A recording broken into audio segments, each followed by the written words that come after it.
Ăla mare, ce l-am mai ridicat? Ăla de 23 de 27. 27. Uite-l somn. Adriane! Uite,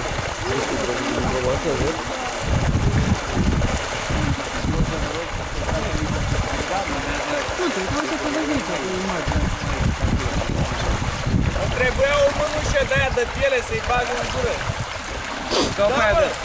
Dau pe aia de neopren. Te faci ca Vlad să nu poți să mai scoți mâna. Aia de neopren nu eu mai scot. Uite-l aici. Uite-l. Dar tot. Ia-l de aripioare, Adriane. Ăla-i tipar. Ce se ridică? Ăla se joacă el cu tine. O mânușă de aia de piele mergea lor. Băgam în mânușă, s-am în sus. Ia o scurtă.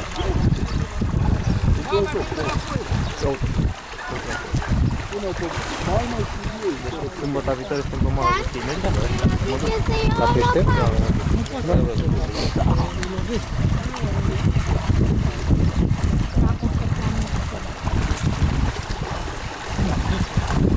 Ia, stai mai mic. Acum mai... Mama!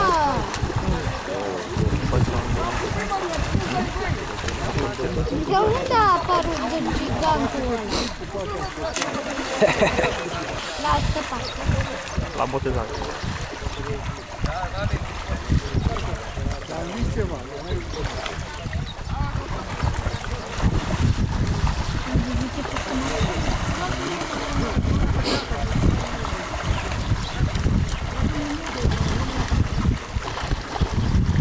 E în dreapta ta.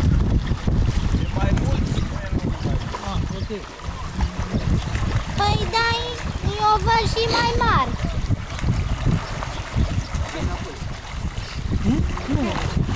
Asta puțin că scade apa în pași. Și scoatem scurul. Ha, să fie. Aducem la zet. A, ce bine, uite că a pus acolo pământ. Aha. Ia ăla ce e crap e ăla. Ia. Ia uite. Ia uite. Ține-l așa, ține-l așa. Balaurul. Stai la prezentare.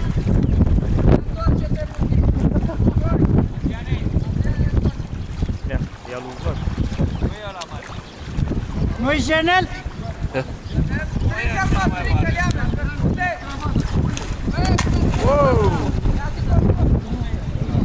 Mariusică, ai văzut profitul? Ce mare a crescut?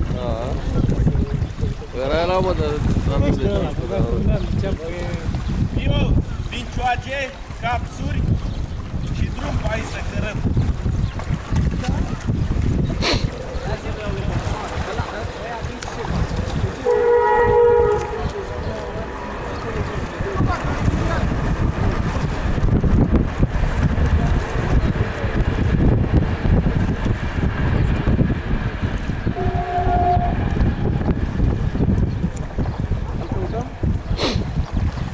Zi Mariusică, pe la vrei să-l prind, da? Da. Dar uite, la somn n-am dat și noi. L-ai pus pe listă? La somn zi, mă, n-am dat și noi. La somn luăm un pui, stai pe rineta, îl prind și de-aia.